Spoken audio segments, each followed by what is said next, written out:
can't see through your skin.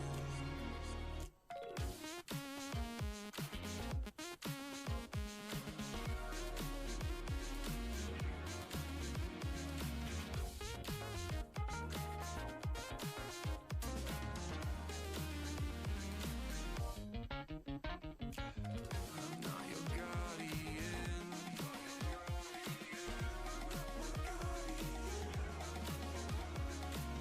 I can't see through your skin.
All right.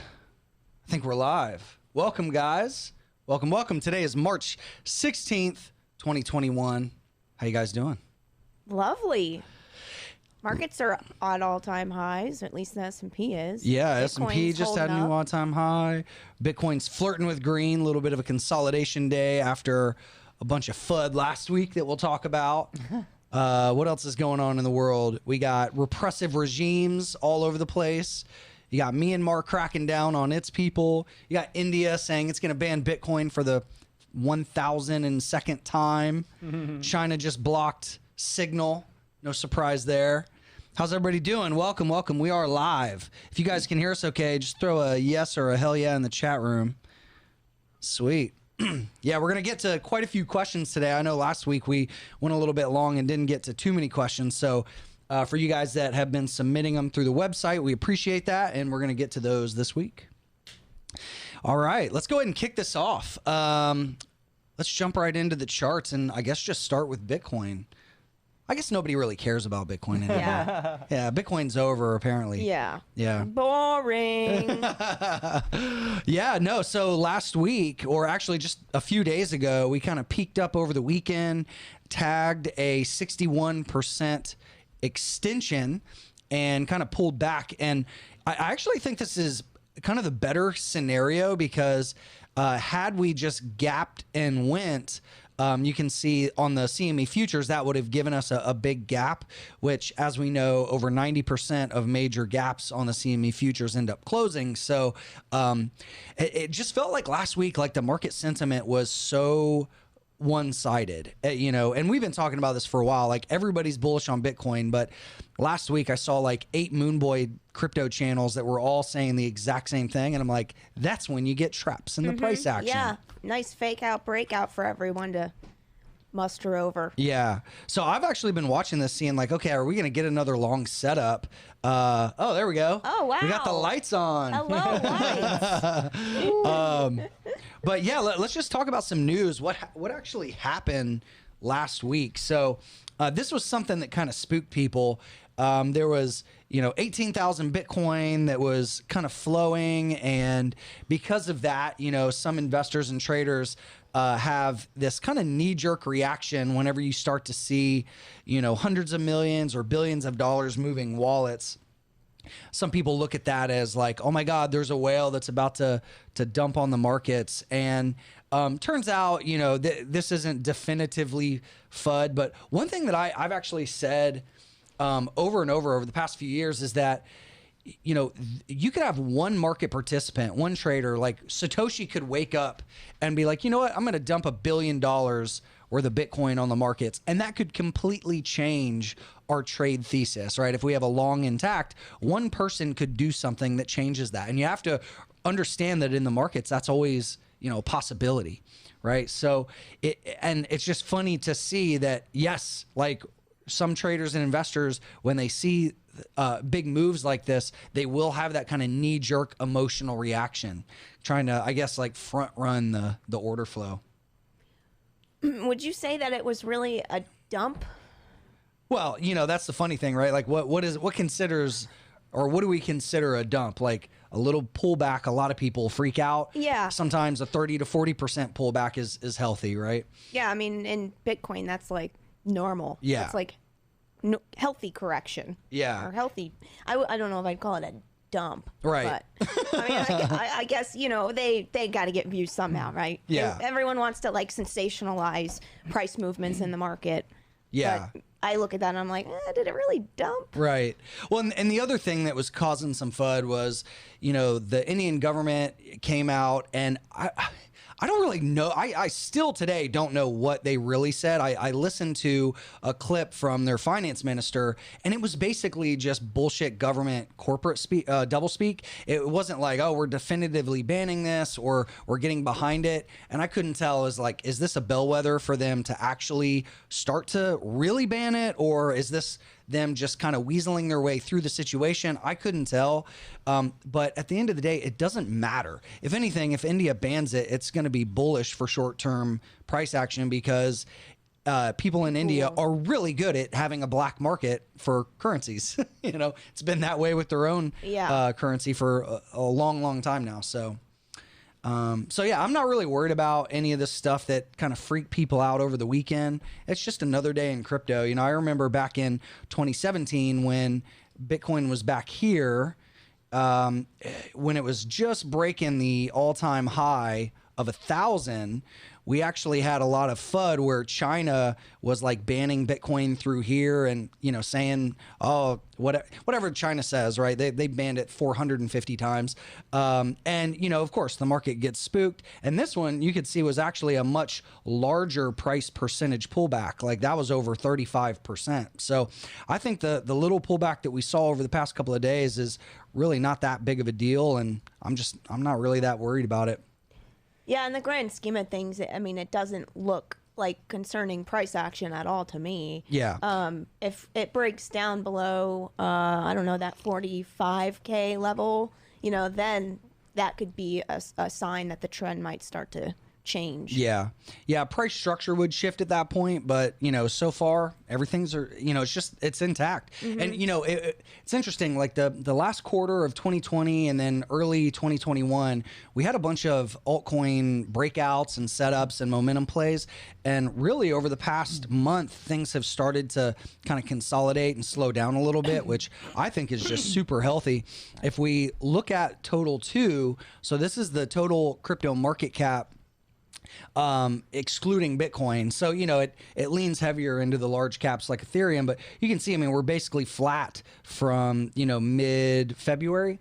So that's good, and what I see a lot of rookie traders do is they want to ride that momentum and they get impatient. And so they start forcing bad trades, which really all you have to do in a bull market is wait for the best of the best setups and you'll make money.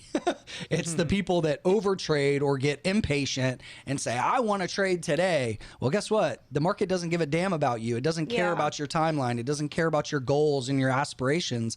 It's going to move independent of your desires. And so you almost need to be like a disinterested observer and only step in when the odds are really in your favor. And that's really been my attitude the past few weeks is, I've got a lot of open positions. I'm letting those work, and I'm waiting for high probability entries, and everything else is noise. Yeah, speaking of like the title of this, how to invest during the everything bubble, what are we doing with our portfolios, and how are we kind of attacking this market environment with everything up except bonds? Bonds are down, right? That's like the only thing. Then gold might be down too. I think gold's still down. But besides those two assets, the stock market is still up. The NASDAQ is, even after the correction, is still showing signs of strength and signs of an appetite, from investors to buy the dip. S&P, new all-time high. I think today we got a new all-time high again. So there's obviously still an appetite for the markets here, or at least equities. I know that for me, I relate to you a lot on that level too. I was actually thinking about this today. What I've been doing is I've been kind of harvesting cash going into the market before the market started to look like we were going to see the correction. Travis and I were both, harvesting cash kind of along the way and taking profits on some of our positions, kind of getting prepared for what we felt could have happened, which it did. We did see the correction. But the other thing, the momentum stocks are a big thing that I've been paying attention to. We've seen a lot of momentum stocks come in, 30-40% plus corrections on these momentum stocks. And my question has been, and how I'm thinking about investing going forward is the momentum trade over or not? Like our momentum traders, did they get their asses whooped, and now they're walking with their tail between their legs, thinking, "Oh crap, I bought the top and I just lost half of my position." And I don't know if I think that the momentum trade is over yet. Yeah, personally. Well, we just got how many hundreds of billions worth of stimulus out there. And, I know there were some surveys where people were asking, well, what are you going to do with the money? And it was a pretty significant percentage of people said, well, I'm going to put it in stonks or NFTs or crypto. Yeah. And so personally, what I've been doing is, as we've seen, I'm a retail investor. I invest in a lot of retail. And so I've been harvesting some gains on some of my retail positions as they've been going ham and going up higher and higher, and then in turn, I did take some starter positions in a few momentum names that I've been interested in. So, and again, starter positions, because I don't know for sure if the momentum trade is over yet. We could see a lot of momentum stocks come in even more. Plenty of room for momentum stocks to continue to fall based on overzealous, am I saying that right? Overzealous? Zealous. There you go. Valuations, right? Yeah. Sounded like a true Italian on that. Overzealous. There you go. All right.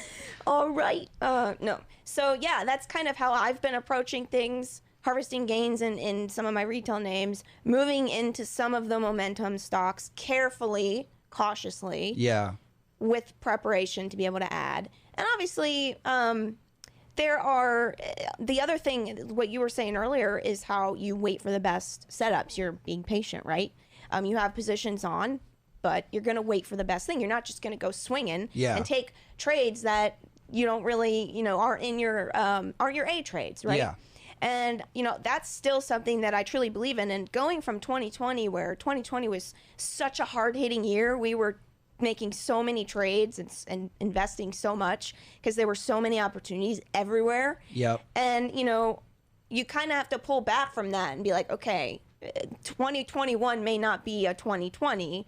And I have to remember, most of my positions that I've purchased or invested in before 2020 came to me, usually it was like earnings blunders, stock selling off on earnings blunders, stock selling off on PR blunders, those are the opportunities that I just sit back and wait for. So that's what I'm doing. Now my cash position is there for me to be ready for those types of things to happen. Yeah, I love it. And if we just give a little context, like to the big picture. So if I like really zooming out and looking at yearly charts, just to give context as to like what's happening, right? So if we look at like the NASDAQ, I think last week it was even red. It actually is up a few percentage points on the year. Also, as you said, the S&P 500 is up, new all-time highs today.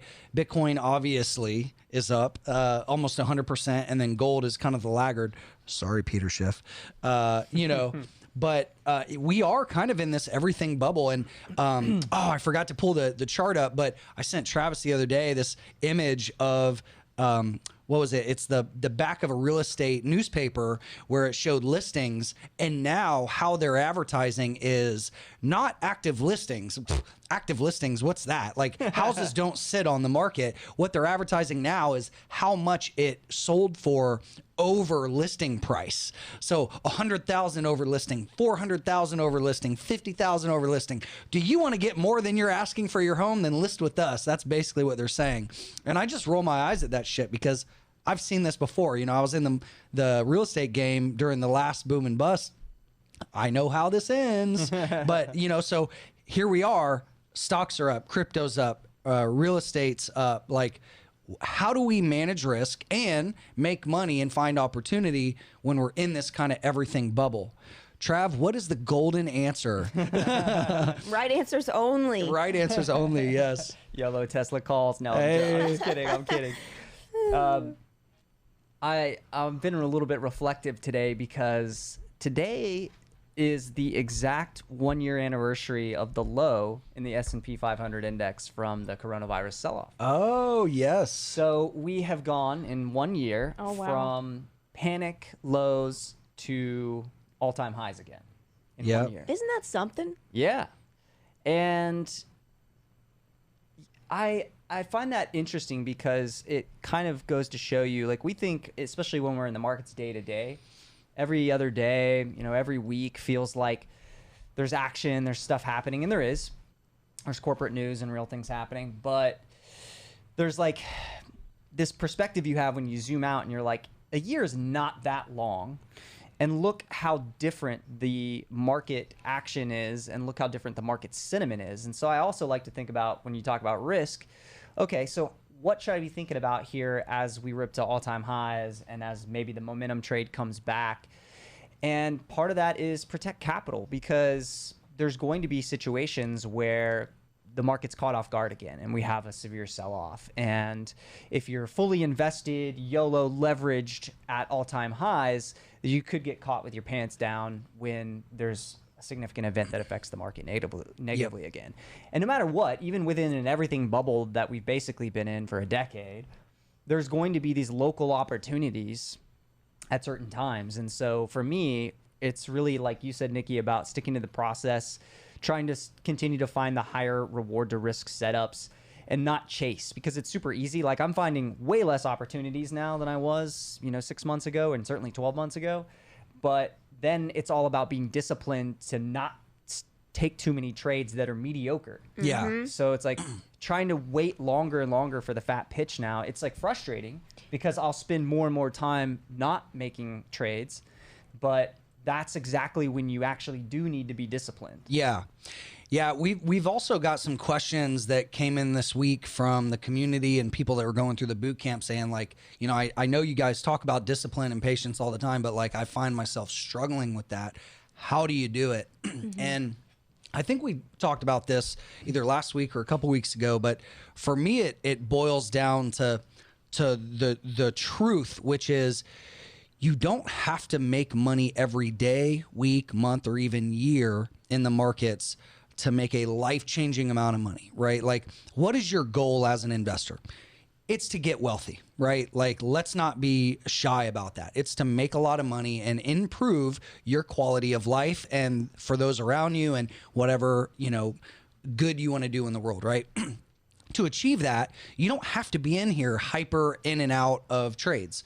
You can sit back and in 1 year, you can make a career's worth of profits. That's happened to me a couple of times where whatever goal I thought I had to make in my career, I did that in a year a couple of times. And I'm like, oh shit, you don't have to go in and have base hits every day.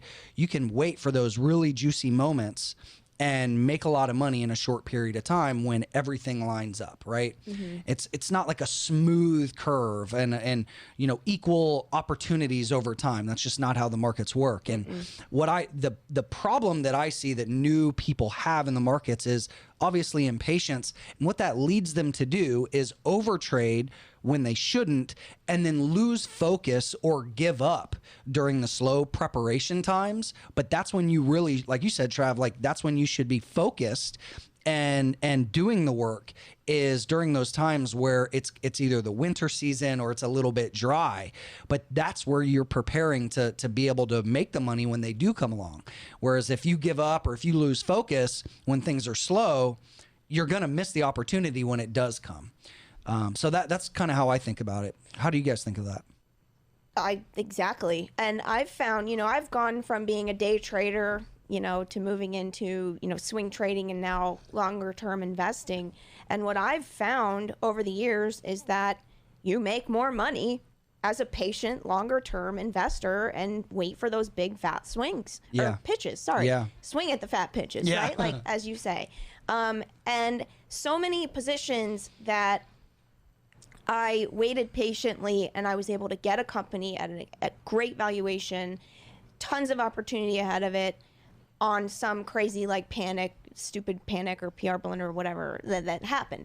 And I think that it's really, really hard for new traders to do that, or new investors to do that, because it goes against everything we want, as we're in the markets to make money, right? And naturally we feel like, well, in order to make money in the markets, you have to be doing something. Yeah. And it's actually the opposite. If you want to make money in the markets, you need to be doing, in terms of trading and actually hitting the buy and sell button, you're likely going to need to be doing less. Yeah. But it just doesn't feel natural. Yeah. And I just think that once people can, I think it takes practice. It takes literally forcing yourself to have that patience at least once and see the benefits of it for you to get it. Otherwise you're just going to be spinning your wheels, continuing to try to chase things, and, not paying attention to risk to reward, and, not being strict on your strategy and actually sticking to it.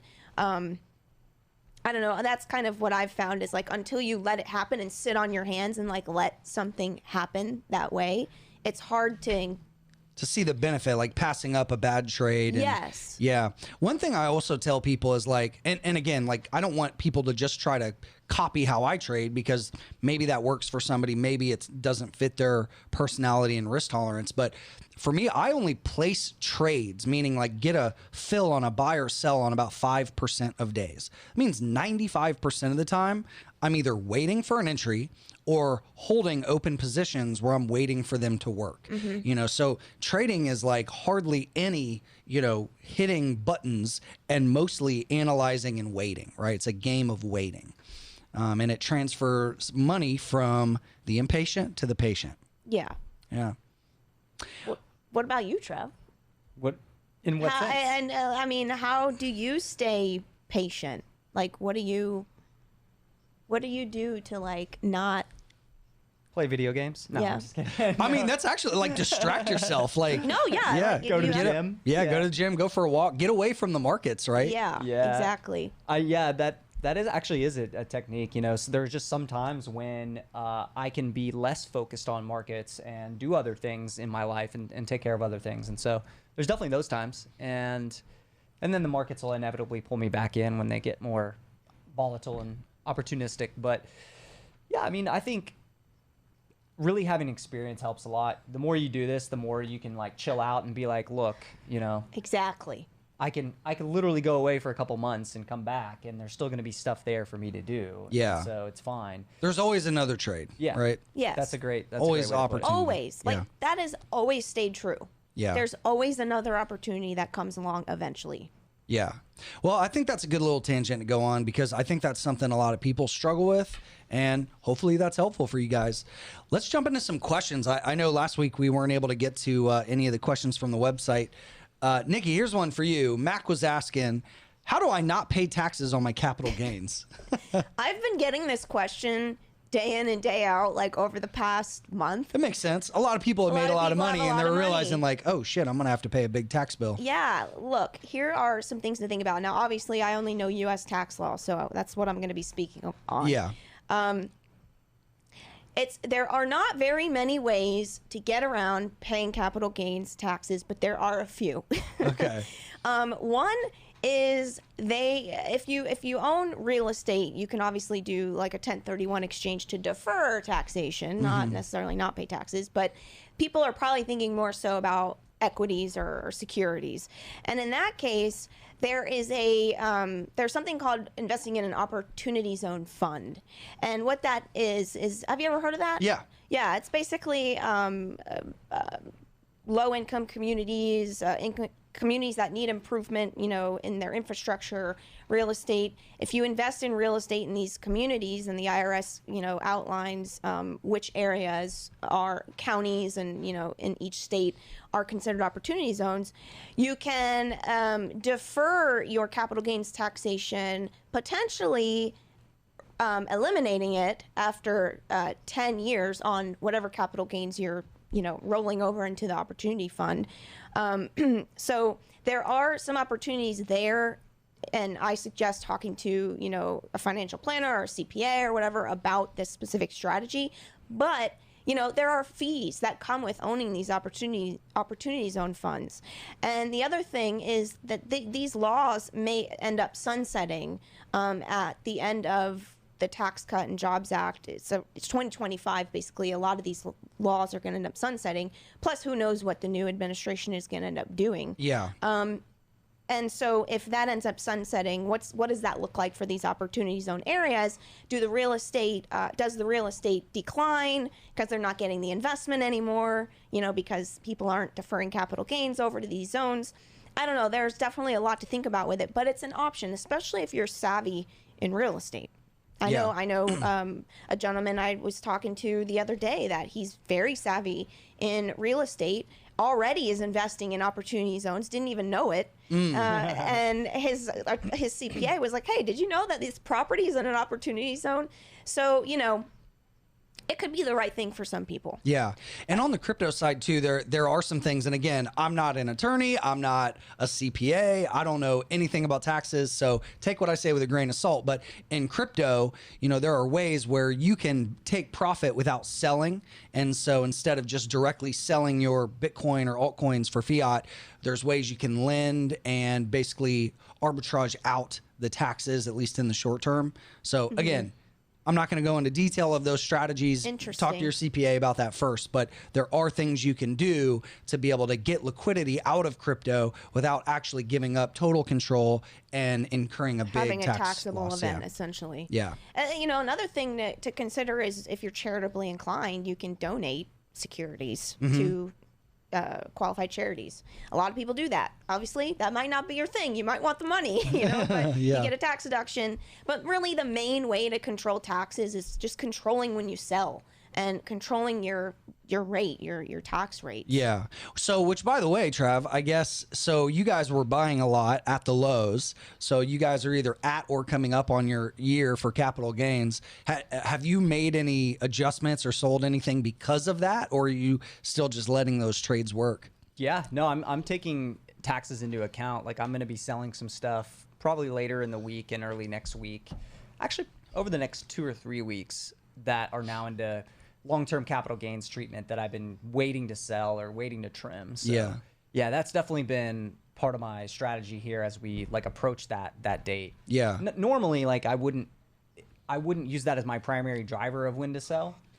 Especially if it's a few months after the trade, or if it's not anywhere close to hitting long-term capital gains treatment, then I'm not going to worry about trying to hold on to something that I feel like is way past my price targets or something like that. But when we're so close to the long-term cap gains period, I'm like, all right, I can wait 5 more days to hit because the difference is massive. The difference can be up to 15 or 20% of the total amount of the position can end up being the difference between short-term capital gains taxes and long-term capital gains. For sure. Yeah. So. Yep. All right. Awesome. Next question is from Farewell. This is a really interesting question. I'm glad you asked this. Here she said, can you guys address why you haven't renounced your U.S. citizenship and moved to the Caribbean, Dubai, or et cetera to pay zero tax? Or explain what's in the U.S. to make it worth living there, aside from the fun and convenience of driving Cybertrucks right off the factory line in Texas? We live for Cybertrucks. That's right. I'm going to go knock on Elon's door and try to get an update on my Cybertruck. No, not Elon. The techno king. Excuse me. Yes, please. The master of coin, Please. as they call him now. Yeah. Use the right name. Oh my God. Yeah. Oh yeah. Let's pull that up. By the way, what was that about? Tesla's techno king joins long line of odd job titles. What was in the SEC filing? Master of coin, right? Well, master of coin for the CFO, Zach. And Okay. Elon is techno king. Okay. Like literally, this was in an SEC filing. We can pull up the SEC filing on the SEC website, and they did an 8K filing, which is like a filing that the company makes when there's a significant corporate event. Yeah. And the corporate event was that in addition to retaining their CEO and CFO titles, Elon Musk and Zach Kirkhorn, the CFO, will now also have new titles of Techno King for Elon and Master of Coin for Zach. Which, of course, that makes perfect sense. That, it was inevitable. It's the sign of our meme stock market times. The market has become a meme, so why not turn the SEC filings into a meme? I guess they say. I think Elon knows what he's doing. He knows that his fan base loves this shit. Yeah. I mean, he knows it. He's just trolling. If I were him, I don't know that I would be so cavalier with the SEC, and given his prior run-ins. Yeah. And, he's under, the SEC is now under a different leadership team. And the last one, of course, the last SEC was so lax, they pretty much let anything go. Now, if you piss them off, I don't know how they're going to react. They might come after you, It's a risky move, I think, but he's got obviously a lot of clout and a lot of power. And I think you're right. He probably does this for the lulz and for his fan base. Yeah, definitely for the lulz. But I don't know. Again, this is just one of those things. I'm like, if I'm an executive at a multi-billion-dollar company, I'm not sure I'm trying to flaunt stuff like this in front of the SEC. Yeah. Well, all I know is it's fun and...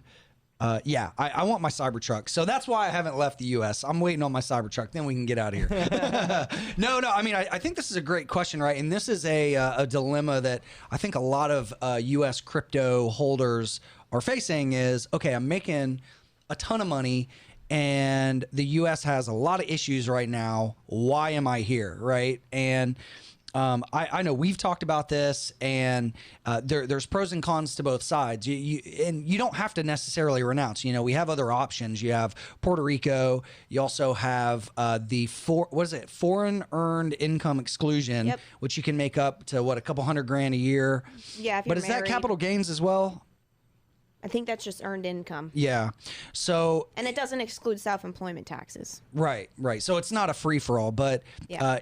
That's a big question that a lot of people have asked, and I know some people in the crypto community have jump shipped, and they're like, I'm out of here. And for me, look, we've traveled to close to 100 countries, and we've seen what's around the world, and so for somebody that hasn't traveled before, that's maybe more of a scary proposition. Like, all right, I'm going to give up my citizenship and then go live where, right? And there's a few people out there that do good content around this, but it's not a complete net benefit, like where everything is just, a utopia and you have no issues if you renounce. Yeah, sure, you might save money on taxes. And I know a lot of people talk about the benefits of renouncing, but there's also some things that are a pain in the ass about that as well.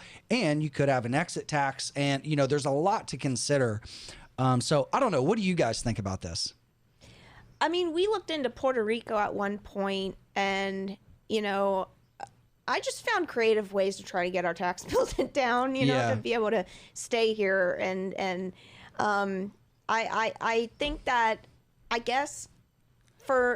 think America's great. I think America's beautiful. We have a lot of great things to take advantage of in terms of, we have the mountains, we have the beach, we have all of these beautiful things, and we've got a great friend base here and, family, and it's hard to leave. It's hard to just cut that and go. Yeah. For me, To give it up permanently, it is. and then there's obviously infrastructure differences in other countries compared to here. Things like in Puerto Rico, you got to deal with hurricanes quite often. Power going out. You look at what Yeah. happened to Puerto Rico when that huge hurricane blew through. They didn't have power for a really long time, and they, went through a lot there. And we lived there for a little bit less than 6 months, and this was before crypto, and decided that's really not a place for us anyway. So Yeah. So I don't know. It's very personal. Some Yeah. people love the Caribbean and they can live there no problem. They're beach people. They're, I'm a mountain person. I ice skate. Like I certain things in my life are important to me, and I think that for everybody, they have different desires and needs and wants. And some people have no problem living in Puerto Rico. Yeah. They love it. Yeah, I mean, I know a bunch of people in the crypto space that live down there. Bunch Or of single Cayman dudes or and whatever. Yeah, and they love it. I guess for me, I just haven't got to that tipping point where I'm like, I'm out of here. But there are some kind of like lines in the sand that I've drawn that I'm like, if the U.S. does this, I'm out for sure. One of them being if they try to have really heavy-handed regulation, even more so than we already have against crypto, or they try to ban it, or they try to push the central bank digital currency over Bitcoin. So I made preparations and I know what I could do to get out of here quickly, but I guess I haven't hit that tipping point. Trav, what about you? When are you taking the go bag? And I mean, I'll be honest. Have I thought about living in the mountains in Switzerland, which feels like I could utopia? do Switzerland. I could do Yes. Switzerland. Yes, I have considered that. I think what you said is pretty much how I feel. It's difficult to totally detach, and once you do it, if you're a U.S. citizen, you can't really go back on that. You can't say I renounce my citizenship and then like a couple years later be like, no, just kidding. I want to be a I citizen want to come again. back. Take me back. So that's I think part of it, but also. We're thankfully able to do a lot of the traveling, to spend time elsewhere and have a home base here. So although the taxes are high, we still get to experience other places and things like that. And I am by no means saying that the U.S. is the greatest place to live in the world. I am not one of those people that's like, America's the best in everything. Yeah. Like when you do travel the world, you realize there's a lot of wonderful countries and a lot of wonderful places out there. But most places offer some kind of trade-off. Like Dubai is an interesting example here. Like you could get away certain expats can get away with zero taxes in Dubai, but you never really become fully integrated as a citizen there if you're not born there. There's strange cultural laws that if you live a certain lifestyle they don't allow. Obviously, they're a very Muslim-centric country. So there's things like that. It's very hot. Gets like 120 degrees in the summer there, right? So there's trade-offs to everything. yeah, Caribbean, like you said, you're going to have to deal with weather events, hurricanes, and you're always essentially in tropical areas. It's and so, hot. yeah. Europe is great and for a lot of things. And then for other things, there's still a lot of dysfunction and government problems there. So it's just, is there a perfect place other than the, mountains of Switzerland? Yeah, that's probably the only perfect place on the planet. yeah. Is the mountains New of Zealand. Switzerland. and of course, it would be the most expensive place we've ever been to. It's not even that Yeah. perfect. Yeah. It's very It's like expensive. it's like €10 for a bottle of water and Yeah. like $50 for a pizza. Yeah. Yeah, I mean, look, I came up with a master list of like pros and cons living in the U.S. and being a citizen, and then like thinking about all the other places we've traveled. I mean, I've literally been all around the world, and it's like there are places that we look at and go, oh yeah, the quality of life could be better there. But then when you look at the trade-offs, it's like, are you willing to make that jump permanently? Yeah. Right. And I just haven't got to that tipping point. So Yeah. I think interesting things you can do is like what you discussed with the foreign income exclusion and, just making sure that you're optimizing your tax situation and with retirement plans, or if you run a business, optimize that. I think there are other things you can do to try to help yeah. manage your tax situation. But unfortunately, yes, the IRS taxes Americans on their worldwide income. Yep. No matter where it comes from. And there are other countries that are starting to look at implementing that too. Places that have historically been, tax havens for Americans. So I mean, the world is why constantly wouldn't changing. they? Yeah. It's good to have some amount of taxes in a country, right? To have like basic services, and governments probably take it too far and waste a lot of the money, which is the frustrating part. But I'm okay paying some taxes to know that like the areas that I live in have good infrastructure, schools, hospitals, roads, things like that. So Yeah. Yeah, good points. All right, next question. Brent was asking, hey guys, do you think it's smart to buy a little bit of a crypto ETF under tax-free savings account in Canada for the long term? Canada just launched its third one, and I have set up $60K of room to invest where my capital gains would be 0% tax. Thanks. So again, disclaimer, we're not registered investment advisors. We can't give you personalized financial advice, but let's just talk in general about, tax deferred or tax advantaged ways to invest in crypto. And do you think this is kind of a smart place where people could put money?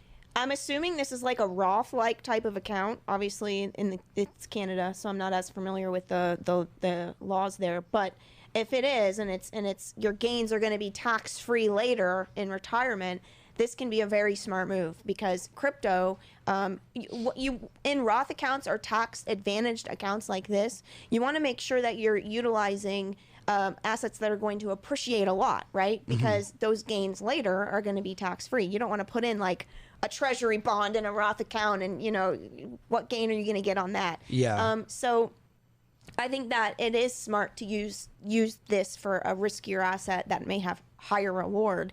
Obviously, it depends on your long-term targets on crypto. Where do you think crypto is going to go, and just accept that risk.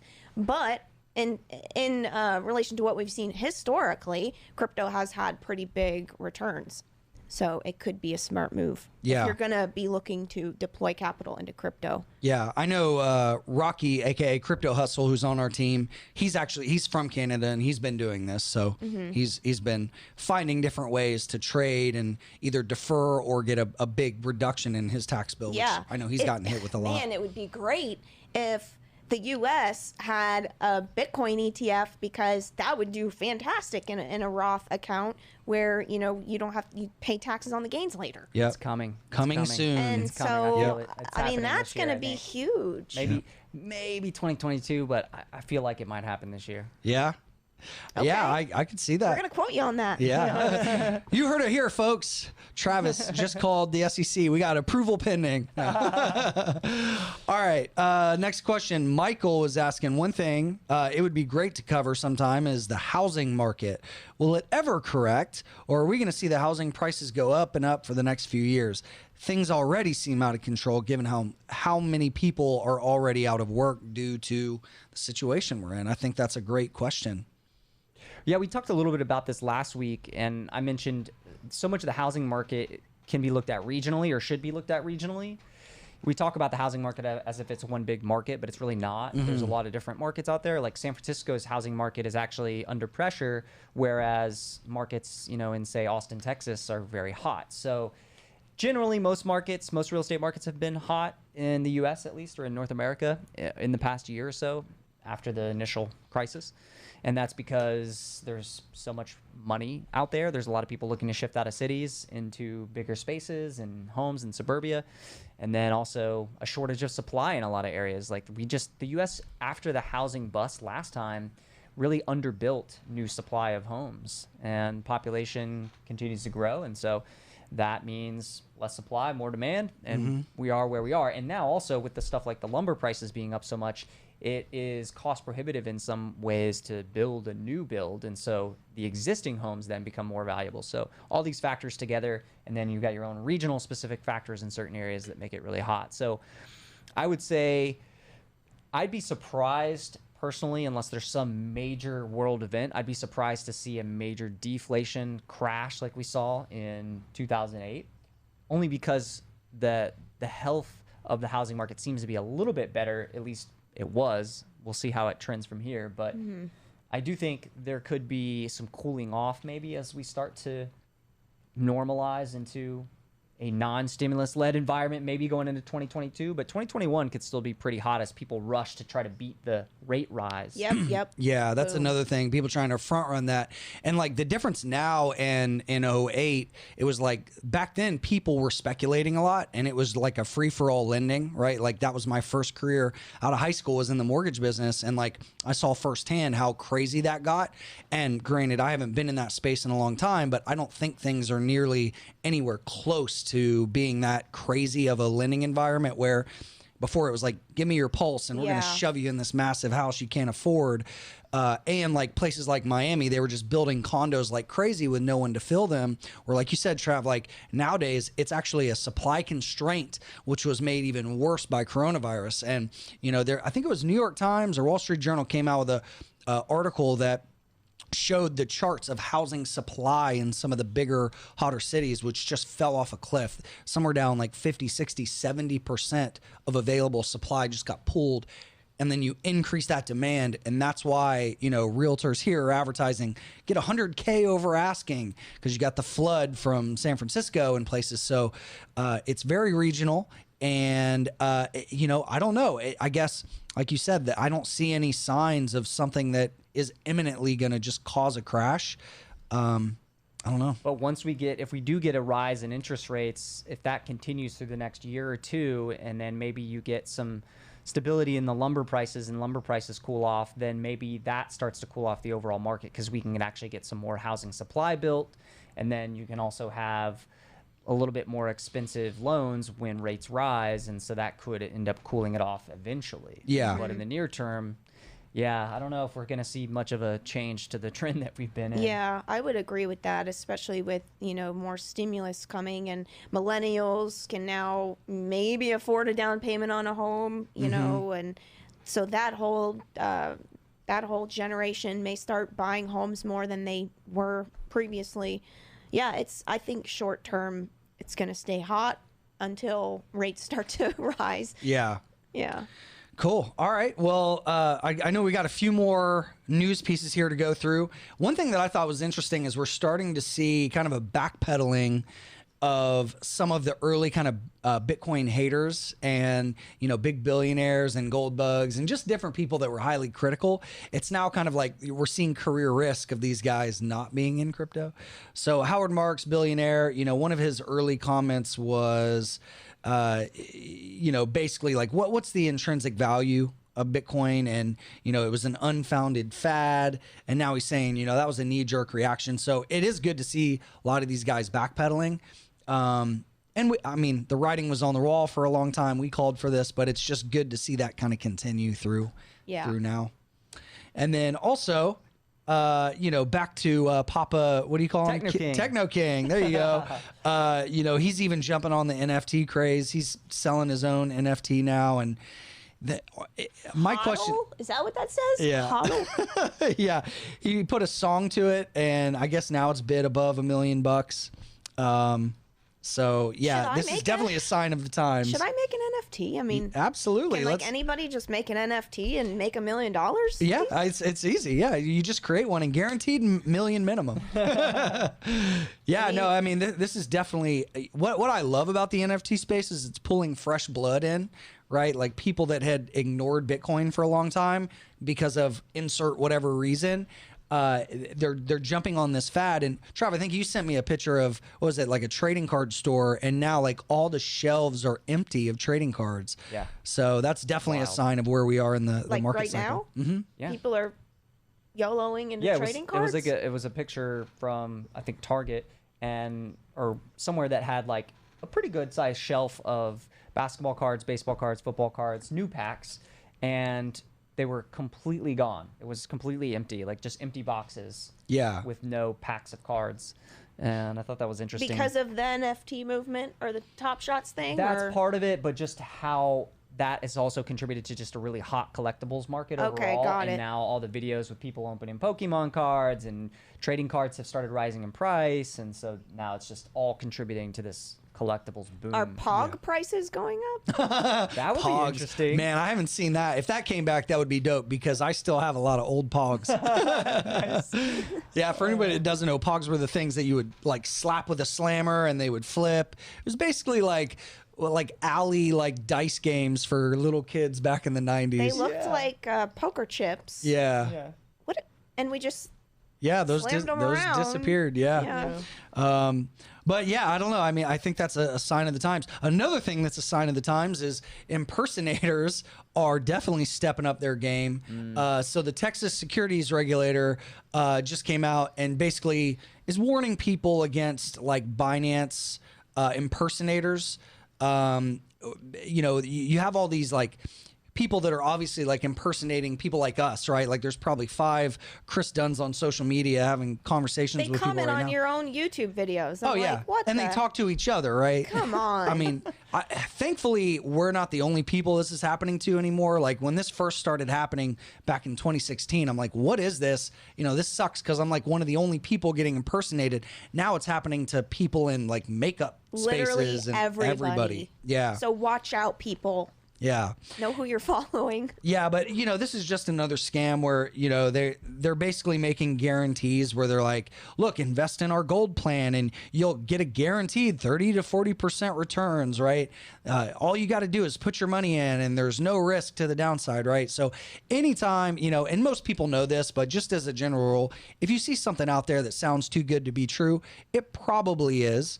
And anybody that makes guaranteed returns or talks about risk-free returns, it's bullshit. Sounds like an insurance salesman. Yeah, exactly. Sounds kind of like a universal life policy or something. Yeah. If you are ever approached by someone who claims they can trade Bitcoin for you and they'll guarantee a return, guess what? You're not getting that Bitcoin back. That person is going to take your Bitcoin or whatever currency you give them and disappear. Yeah. That's what happens. You must be the steward over your own crypto unless you invest in a professional fund that's licensed. But anybody that contacts you on a messaging app or through a website or a YouTube comment, it's obviously a scam, guys. So don't fall prey to that shit. Mm-hmm. Yeah. Okay. We talked about Techno King. Talked about, India trying to ban Bitcoin for the 15th time. China, no surprise here. They blocked Signal. Got weird stuff happening in Myanmar. I mean, governments are really just stepping up their aggressiveness and trying to repress citizens. Where was it yesterday? Was it Denmark? Somewhere I saw, protesters coming out, just trying to say hey, we're tired of being forced into quarantine, and they're getting beat down with batons. It's a very weird time in the world with governments really just stepping up their aggressiveness against citizens. Mm-hmm. This is, I think, why we need things like Bitcoin that offer freedom and release control to the individual. All right, off that soapbox. Yeah. No, I completely agree. I mean, Nikki, I know you wanted to talk about this. We've got the S&P retail ETF. Retail's just been going nuts. Yeah, I mean, we kind of touched on it a little earlier, but some retail stocks have just been going ham, way above pre-COVID levels. It's very interesting. I mean, warranted with stimulus. Probably. I heard stories about the malls having lines out certain stores having lines out the door, crazy lines over the past weekend from multiple sources. So that was an interesting anecdote. So I don't know in terms of valuation, how far is this going to go? I don't know, but retail's hot right now. Yeah. People want to spend money. Yep. I also heard the TSA numbers are probably back to their highest levels since March of last year. Yep. Have you been tracking that pretty closely, or? Yeah, I haven't been on the TSA numbers as much lately, but I know the comments from a couple of the airline CEOs in the past week suggested they're seeing an acceleration again in bookings for travel, especially later in the summer. So, yeah, we're starting to definitely see the confirmation of what we had been predicting for months and months, that people were going to come back to travel with a vengeance. Yeah. Now that they're getting vaccinated. And shop till they drop. Yep. I know, even places like Thailand are trying to, open back up slowly and try to, dial back the quarantine times and things like that. So even domestically, I know, what was it? Over 1 million new RVs were sold during COVID last year here in the U.S. And so that's putting strain on the supply of RV parks. And I know they're already booking out across the nation as far out as available. So this summer is going to be really interesting. Are we going into the roaring 20s here, Trav? I think it's going to feel like that. Yeah. And for the next 6 to 12 months, I think it's going to feel like that. I don't know about afterwards what that looks like, but yeah, it's gonna get wild and weird. The big hangover. Yeah. Boom time. One thing I think is interesting is even this retail ETF, this is primarily being driven, at least in the short term, by this little stonk. I don't know. Have you guys ever heard of GameStop? GameStop? Oh, yeah. The one that got away. The one that sold right before the big run. Yeah. And that was after being up a bunch, but... Well, you guys made money on it. That's all that matters. No, actually, it's funny that I didn't know that this ETF had that much GameStop in it. And it's interesting that GameStop is actually holding up. Yeah. Surprisingly to me. I guess there's a D-Day people are saying that like there's a D-Day that GameStop is gonna go ham again. Yeah. Well, look, I rally. mean, it did what typical boom and busts do, where you get the dead cat bounce, lower high. You know, a lot of people were buying here in the 200 and 300, and that's where the supply comes in. You know, that's why we call it the red wall of death, right? Like anytime you have a bubble that pops like that, anybody that bought in here now becomes selling pressure. And so that's why on every little pop, it keeps getting sold into. So just be careful out there, anybody looking at GME. And what we would typically see in the classic pattern is next comes the long kiss of death. Yes. Yeah. Yep. So yeah, So this typically, is the dead cat bounce. yeah. I mean, look, unless there's another funky supply demand inverted relationship, yeah, 99% of the time, the way these play out is the long kiss of death. I will say this: the short interest has come down a ton, exponentially. Yeah. So I don't know if it's gonna be able to have the juice. It's gonna need a lot of buyers to be able to have another run. Well, we'll see how strong the Wall Street Bets subreddit is. Yeah, we'll see. The real test. This is the real test for them. Yeah. Awesome. Well, what are you guys looking forward to over the next week? I know we've got, as of right now, the S&P, the Dow, and the Russell testing all-time highs. Even the NASDAQ's coming back a little bit. The only thing that's just really looking weak is gold. Yeah. I mean, I just kind of chugging along at this point, just waiting to see. This is kind of the wait zone now. You know, Yeah. we've been harvesting cash. Markets are at all-time highs. We still have core positions on, you know, that are probably going to stay on for a bit. It's just, you know, the waiting game of seeing what's going to play out in the overall trend here, Yeah. and the So- economy and inflation and. So to recap, how to invest during the everything bubble. I think if we were to recap this, it kind of comes back to obsessing more about risk the higher things go, obviously. Thinking about position sizing, what would cause you to basically cut positions off, and what would be early signs that a top is in. Right? It's not obvious until it's after the fact, but what are those early signs you can look for? And then also, like, the trend is intact until it isn't, right? Sounds stupid simple, but what that means is you don't have to try to pick a top. You don't have to try to decide or anticipate or guess when the market's going to top out. Momentum can drive things much, much further. So like you said, Nick, you're looking for momentum plays that were down 30, 40%. If they ride and they bounce, you know, you can participate with that as long as the crazy bull cycle goes. Yeah, cautiously. Cautiously. Yeah, I think that's a perfect set of criteria, or I guess points to make. Yeah. Because this could be, I mean, especially if we're in, you know, starting the roaring 20s again, right? This could be the start of an even more insane move to just ridiculous levels in lots of different asset markets. I'm not discounting the possibility that the momentum stuff and the story stocks and even the SPACs come back with a vengeance, at least for a while, and just have ridiculous types of returns, because that's what happened in the .com bubble and bust. Before the bust, there was just a level of insanity that people didn't really anticipate prior to it happening. So that could happen again. I think it'd be silly to be betting and be super leveraged and looking for that type of a market environment. I also think it'd be kind of silly to be calling a top and cashing completely out. Yeah. So for us, it's about just being patient, not getting overextended on risk, having our special situation investments, keep hunting for good opportunities here and there, and just try to be really choosy about the spots, trade less, profit more. And 2021 is not going to look like 2020, like Nick said. You can't expect that kind Maybe, of hopefully. yeah, Well, I mean, hopefully I'm wrong and we do see Yeah. Yeah. opportunity left and right, but your base case probably shouldn't be to expect the same thing that we just had for the past year. Yeah. If it happens, great. Yeah. If not, you're not going to get crushed, right? Like goal number one in the markets, learn to survive. yes. Don't get overextended and don't get taken out of the game. And why put yourself in a position where you're going to have drawdowns that take you years and years and years to get back, right? Yeah. I don't know. I think I'm that. trying to look for. Oh, No, go didn't ahead. mean to interrupt, but one other thing I'm thinking about is trying to look for non-obvious trades.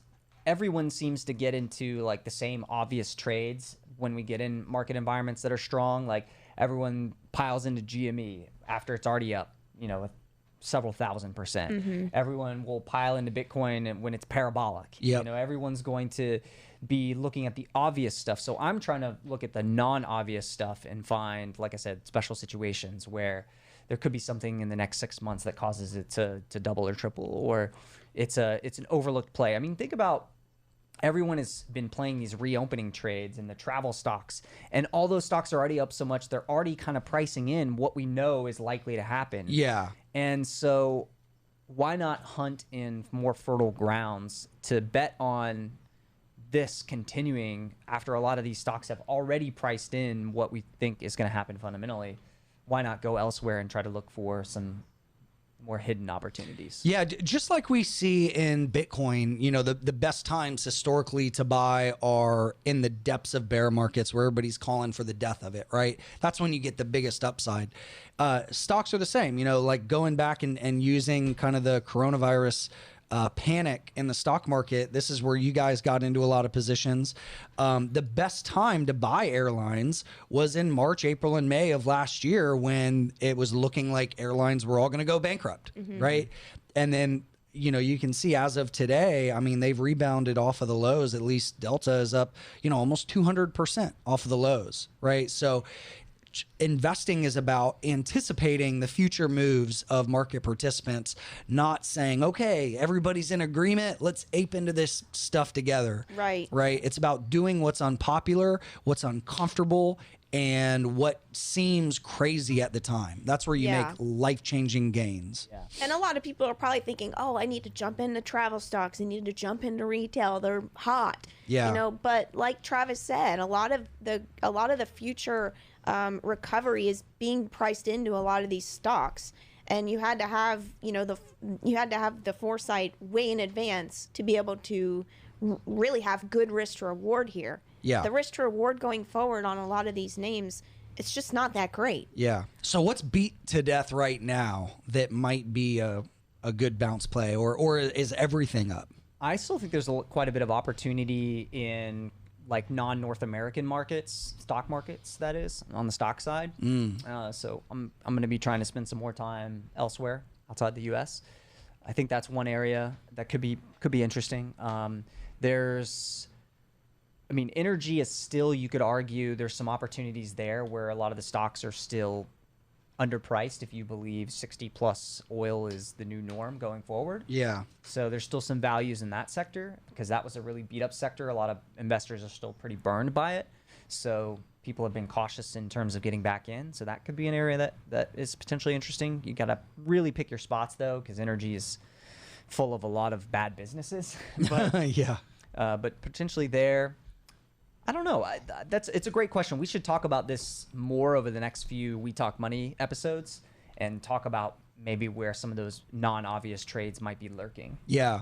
And even the obvious ones, like Bitcoin and Ethereum and some of the other alts, like when you have a trend intact like this, like I just said, the trend is intact until it isn't. So I will continue to take long trades as long as this thing is still trending, right? And like one kind of, I wouldn't call this a mistake, but something where I did leave money on the table back in 2017 is I wasn't as aggressive as I could have been above 5K, because my price anchor was in the $200 to $500 range. So when we got to 5,000 in Bitcoin, I was really heavily taking profits and I pulled back size on new breakout trades and dip buys above that level, because in my mind I was like, this is irrational, we're in a bubble, still trading on the way up. But had I really let things work and like not try to pick the top, I would have held a larger position longer, if that makes sense. I still made money and I still was very happy, but that's one mistake that I'm trying not to make this time, is underestimating what crypto can do. But in the same breath, I also need to say, I realize that things can shift very, very quickly. So like it's kind of like standing on a tightrope, right? Like on one side you've got fear and hesitation, on the other side you've got over aggression and just sizing too big. It's about maintaining that line and being able to make changes quickly. But you know, that's why I'm still interested in long setups if I can get something where I can quantify the risk. But you know, just like over the weekend when I saw all the Moon Boy YouTubers, you know, all in agreement, all saying the same thing, I'm like, ooh, man, crowded trade. We need a shakeout, right? We need some fear. We need something to shake out those weak hands. That's typically when the trend continues, is when those people get stopped out. So, yeah, good point. yeah. Cool. All right. Well, we've been going for a little over an hour, so we can start to wrap this up. I think I have an error correction. I may have actually been wrong about the 1 year anniversary of the S&P low. Oh, okay. I was looking back It at was the close chart. enough. I thought it was the 16th or the 17th, but it looks like it might have even been like Let's the see. 20th or 21st of March last year. Yeah. It So I'm calling myself was- out on that. Oh yeah. Okay. So yeah, 23rd was the Close enough. S&P. Yeah. Yeah. What a wild time back here. I mean, the volatility through here was just incredible. Will we ever see a correction like that again? I think so. No, new I hope- paradigm. I Markets only go up now. Gosh, I hope so. These pretty gnarly corrections, I do believe, have been getting more frequent. Yeah. And when you look at the data, but I don't know about a 35-40% pullback Right, in that that's- kind of a time frame, because that was one of the fastest and deepest pullbacks we've ever had. But yeah, I mean, what if a solar flare hits? I don't know. Maybe the markets could be down 40% in 2 weeks. And we'll be there waiting on the juicy plays. Yeah. I feel like I've been spoiled. Yeah. I would love to see that happen again. But yeah, 20% correction in a couple weeks, definitely going to happen Yeah. again. Yeah. Awesome. All right, guys. Well, thanks for joining us live, or if you're watching this recording, thank you as well. And go to wetalkmoney.com, submit a question for the show. And yeah, we'll see you guys next week. Take care, guys.